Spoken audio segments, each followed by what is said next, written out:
Oh my goodness, this is unreal. I can't believe what I just saw. Warning, heavy spoilers for One Punch Man Season 3 Episode 2, you have been warned. It's no surprise that a lot of fans last week when watching One Punch Man Season 3 Episode 1 were absolutely furious with JC Staff. And why were they furious? Because of the lack of animation. There were so many slideshow PNG scenes and barely any character animation. Sure, that one Fubuki scene did have some really nice character animation, but that was it. And fans were absolutely furious. Oh my goodness, the backlash was insane. It made a lot of fans extremely worried for the future episodes of One Punch Man. Even I was a little bit concerned because this is the season premiere, and for there not to be any sequences where the animation is popping off, it does leave a bitter taste in fans' mouths. I did understand where some of the hate was coming from, but despite all of that, I was still optimistic that they were saving all of their energy for the future episodes. And oh my goodness, it does look like JC Staff well and truly were saving their energy for the future episodes, because the second half of the episode left me speechless. JC Staff just did the unthinkable. They actually animated these characters moving and doing cool action scenes. Of course, before we talk about that second half, let me talk about the first half. The first half of the episode is quite interesting, mainly the beginning, with the group of these humans starting this monster worship party as they have more or less given up on the Hero Association. It's such an unfortunate and very sad truth that humanity will easily give up other humans if it means saving their own skin. Very true to our real world.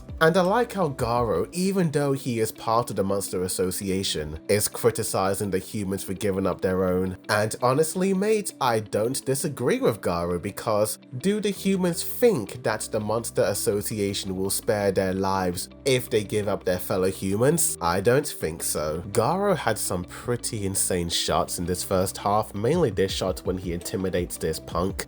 But it is well and truly the second half of this episode where things really start to pick up. The kid Taro makes a return, and all this time I thought Garu was in his late 20s or early 30s. Dude is barely even 18 years old, and bro looks like this? That is crazy. I don't know what it is about the second half, but something changed. All of a sudden, not only did the art start to improve, but even the animation. There was a walk cycle of Garu walking which looked incredibly smooth and didn't look janky compared to last week's episode. I couldn't believe how good it looked. And then Garo and Saitama had that confrontation, and bro went flying. The dude didn't even stand a chance against Saitama. This is the second time he's been knocked out by Saitama. Will Garo ever be able to stand up against Saitama? Because whenever he confronts him, all of his aura just completely disappears. And speaking of aura, oh my goodness, King the Ripper or Royal Ripper, however you want to call him,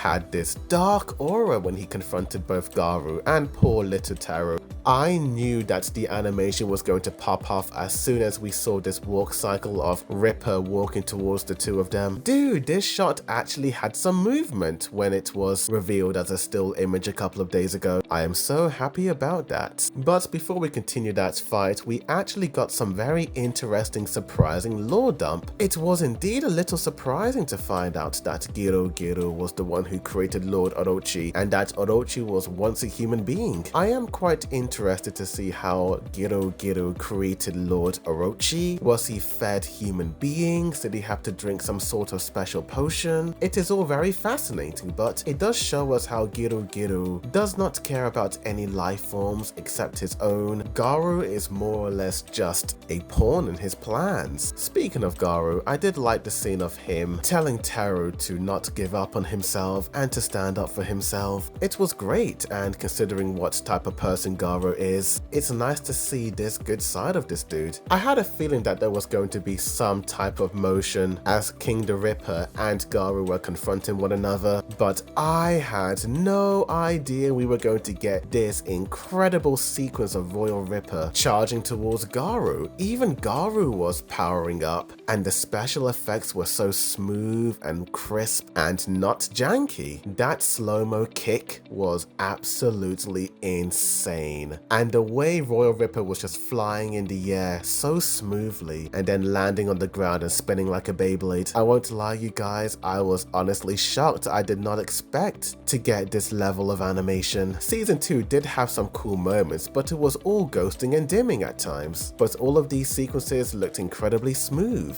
And then this sequence of Garu preparing to fight Royal Ripper, again another surprisingly smooth sequence. And it ending on that cliffhanger was absolutely diabolical. This might be one of the most frustrating cliffhangers in the entire One Punch Man anime series, because not only do you showcase absolutely beautiful art and animation, but to end it as soon as the villains are fighting one another was an absolute punch in the gut, like what's happened to Ripper, lol. Once again, the Saitama and Fubuki scenes are incredibly funny, very entertaining indeed, and I love how Saitama is unconsciously rage baiting and triggering Fubuki by just being himself. JC staff are well and truly crazy for this episode, animating such absolutely stellar sequences. Were they trolling us the entire time? Is this truly just a small tease of greatness to come?